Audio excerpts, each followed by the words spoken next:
Hamas نے قاہرہ میں مصر کی میزبانی میں عرب رہنماؤں کے غیر معمولی سربراہی اجلاس میں شرکاء کے موقف کا خیر مقدم کیا ہے۔ حماس نے کہا ہے کہ منگل کو عرب سربراہی اجلاس کے انعقاد نے فلسطینی کاز کے ساتھ عرب اور اسلامی ممالک کے ہمسو اور ہم فکر ہونے کی نشاندہی کی ہے۔ حماس نے مزید کہا کہ ہم قاہرہ میں عرب لیگ کے ہنگامی سربراہی اجلاس میں شریک رہنماؤں اور سربراہوں کی جانب سے دیے گئے بیانات اور موقف کی تعریف کرتے ہیں کہ جنہوں نے فلسطینیوں کی جبری نقل مکانی کے منصوبوں کو مسترد کرنے، الحاق اور آباد کاری کے منصوبوں کی مخالفت اور فلسطینی عوام کی آزادی اور خود مختاری کے جائز حقوق کی حمایت پر زور دیا۔ تحریک حماس نے اسی طرح فلسطینی عوام کو زبردستی بے گھر کرنے یا فلسطینی قومی مسئلے کو کسی بھی بہانے یا آڑ میں مٹانے کی کوشش کو مسترد کرنے میں عرب ممالک کے موقف کو سراہتے ہوئے اس کو قابل احترام اور ایک تاریخی پیغام قرار دیا، جو اس بات پر تاکید ہے کہ فلسطینی نکبہ کو نہیں دہرایا جائے گا۔ حماس نے عرب لیگ کے اجلاس کے اختتامی بیان میں غزہ کی تعمیر نو کے منصوبے کی منظوری کا خیر مقدم کرتے ہوئے اس قرارداد پر مکمل عمل درآمد کا مطالبہ کیا۔ فلسطینی مزاحمتی تحریک نے غزہ کی تعمیر نو سے متعلق بین الاقوامی کانفرنس کے انعقاد کی راہ ہموار کرنے کے لیے مصر کی کوششوں کو بھی سراہا ہے۔ دوسری جانب فلسطین کی تحریک جہاد اسلامی نے بھی عرب لیگ کے ہنگامی سربراہی اجلاس کے اختتامی بیان اور اجلاس میں اٹھائے گئے موقف کو مثبت قرار دیا، لیکن ساتھ ہی اس بات پر زور دیا کہ یہ فیصلے ان چیلنجوں پر پورے نہیں اتریں گے جو صہیونی حکومت اور امریکہ کی جانب سے فلسطینی عوام اور عرب ممالک کو درپیش ہیں، وہ ان پر مسلط کرنا چاہتے ہیں۔ تحریک جہاد اسلامی نے ایک بیان میں یہ بات زور دے کر کہی کہ اس حقیقت کے باوجود کہ وہ عرب سربراہی اجلاس کے نتائج اور تمام تقاریر میں بیان کیے گئے معاملات کو مثبت سمجھتی ہے، لیکن ساتھ ہی یہ بھی سمجھتی ہے کہ اس اجلاس کے فیصلے اہم مسائل سے نمٹنے میں کارگر ثابت نہیں ہوں گے۔ بیان میں کہا گیا ہے کہ عرب سربراہی اجلاس کے فیصلوں اور تقاریر میں جبری نقل مکانی کو روکنے، غزہ کی تعمیر نو، نیز غزہ مغربی کنارے اور بیت المقدس پر حملے رکوانے اور صہیونی حکومت کی جارحیت کے مکمل خاتمے جیسے اہم مسائل کا کوئی پائیدار حل نہیں نکالا گیا۔ غاصب صہیونی حکومت نے حماس و فتح سمیت تمام فلسطینی گروہوں کے تعاون سے غزہ کی تعمیر نو کے لیے عرب ملکوں کے منصوبے کو قبول کرنے سے انکار کر دیا۔ صہیونی ذرائع کا کہنا ہے کہ اسرائیل نے غزہ کی تعمیر نو کے بارے میں عرب ملکوں کا منصوبہ مسترد کر دیا۔ صہیونی ترجمان وزارت خارجہ نے عرب سربراہوں کے بیان پر سخت رد عمل کا اظہار کرتے ہوئے دعویٰ کیا ہے کہ عرب سربراہوں کے بیان میں حماس کی مذمت کرنے سے گریز کیا گیا ہے۔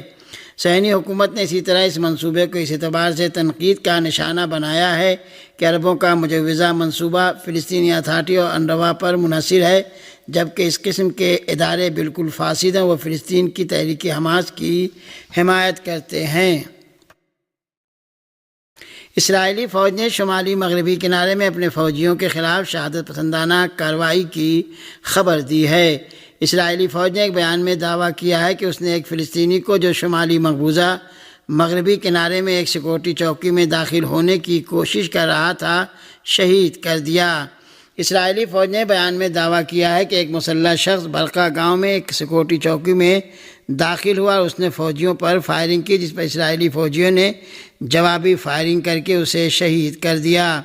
بیان میں دعویٰ کیا گیا ہے کہ کسی بھی اسرائیلی فوجی کو نقصان نہیں پہنچا ہے۔ اس تناظر میں فلسطین کی اسلامی مزاحمتی تحریک حماس نے شمالی مغربی کنارے کے علاقے نابلس میں واقع صہیونی بستی ہومیش کے قریب فائرنگ کی بہادرانہ کارروائی کو سراہتے ہوئے اس بات پر زور دیا ہے کہ فلسطین کے انقلابی نوجوانوں کے دلوں میں مزاحمت کا جذبہ بدستور زندہ ہے۔ صہیونی حکومت کے اندرونی سلامتی کے ادارے نے اپنی تحقیقات میں نتن یاہو کو ایک شکست خوردہ منصوبے ساز قرار دیا ہے، جبکہ اس اقدام پر نتن یاہو کے دفتر نے شاباک کو قصوروار قرار دیا ہے۔ غاصب صہیونی حکومت کے ریڈیو ٹی وی نے 7 اکتوبر سے پہلے کی حماس کی توانائی کے مقابلے میں شاباک کی شکست کا اعتراف کیا ہے، جبکہ شاباک نے نتن یاہو کو حالیہ برسوں کا شکست خوردہ منصوبے ساز قرار دیا ہے۔ صہیونی حکومت کے اندرونی سلامتی کے ادارے شاباک کی تحقیقات کے بعد صہیونی حکومت کے حزب اختلاف کے لیڈر یائر لاپیڈ اور بنی گینٹس نے نیتن یاہو سے معافی مانگنے کا مطالبہ کیا اور کہا ہے کہ نیتن یاہو اپنے قصور کا ذمہ دار دوسروں کو قرار دینے کی کوشش کر رہے ہیں، جبکہ انہوں نے اپنے منصوبے میں شکست کا سامنا کیا ہے۔ ایک صہیونی اخبار نے بھی لکھا ہے کہ شاہ باغ کے سربراہ نے تفتیش کار کے ساتھ تعاون کرنے کے بجائے کسی بھی سوال کا کوئی جواب نہیں دیا۔ صہیونی وزیر اعظم کے دفتر نے کہا کہ شاہ باغ کے سربراہ نے حماس کے مقابلے میں اور طوفان الاقصی کے بارے میں جو کچھ کہا ہے وہ شکست کا غماز ہے۔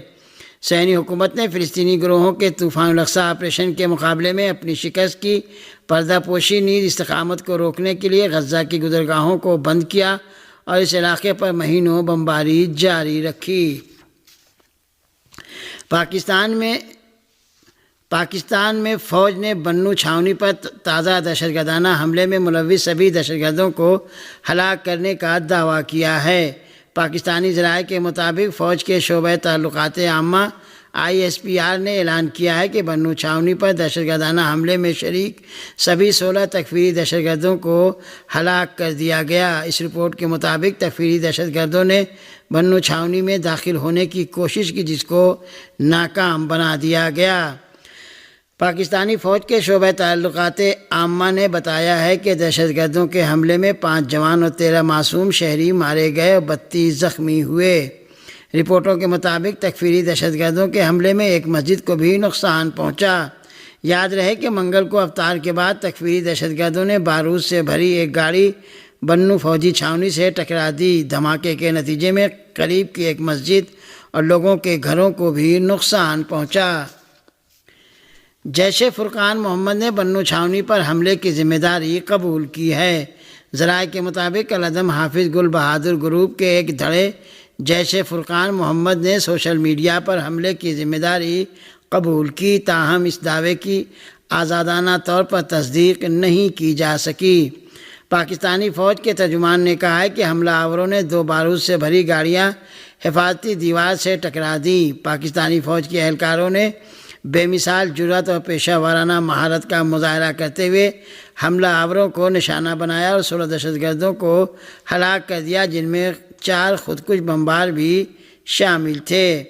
ISPR نے کہا کہ شدید جھڑپ میں 5 فوجی مادر وطن پر قربان ہو گئے۔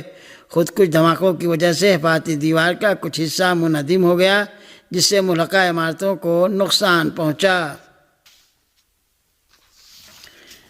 رسد کا بڑا قافلہ پارا چنار پہنچ گیا۔ پاک افغان طورخم بارڈر آج 12ویں روز بھی تجارتی سرگرمیوں اور پیدل آمد و رفت کے لیے بند ہے۔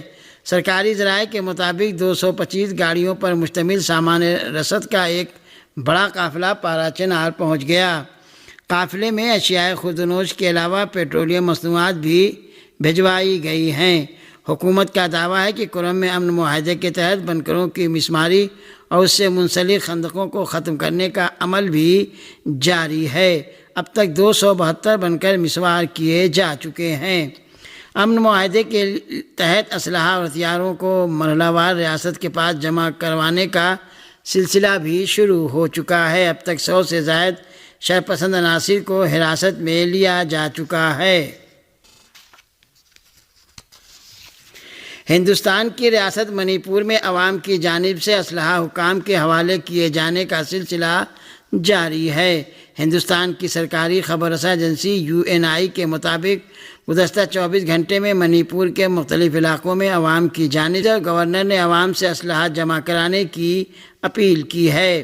منی پور کی ریاستی انتظامیہ نے رضاکارانہ طور پر اسلحہ جمع کرانے کے لیے 6 مارچ تک کی مہلت کا اعلان کیا ہے اور کہا ہے کہ اس کے بعد جن لوگوں کے پاس سے اسلحہ برآمد ہوگا ان کے خلاف قانون کے مطابق تعزیری کارروائی کی جائے گی۔ قابل ذکر ہے کہ ریاست منی پور میں کافی عرصے سے ہندو اور عیسائی قبائل کے درمیان فسادات اور بلووں کا سلسلہ جاری ہے۔ ہندوستان کے زیر انتظام کشمیر کے علاقے بارہمولہ میں پولیس چوکی پر گرینیڈ حملے کی خبر ہے۔ سری نگر سے ہمارے نمائندے کی رپورٹ کے مطابق منگل اور بدھ کی درمیانی رات بارہمولہ کے اولڈ ٹاؤن میں پولیس کی ایک چوکی سے دھماکے کی آواز سنی گئی۔ میڈیا ذرائع کے مطابق یہ دھماکہ گرین حملے کا نتیجہ تھا جس سے اطراف کے علاقوں میں وحشت پھیل گئی۔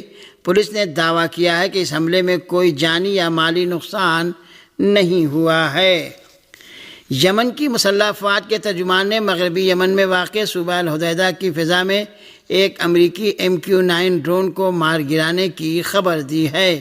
یمن کی مسلح افواج کے ترجمان بریگیڈیئر جنرل یحییٰ سری نے کہا ہے کہ ملک کے ایئر ڈیفنس سسٹم نے ایک امریکی ڈرون MQ-9 کو مار گرانے میں کامیابی حاصل کی ہے جو یمن کی فضائی حدود کی خلاف ورزی کرتے ہوئے صوبہ الحدیدہ کی فضائی حدود میں جارحانہ مشن انجام دے رہا تھا۔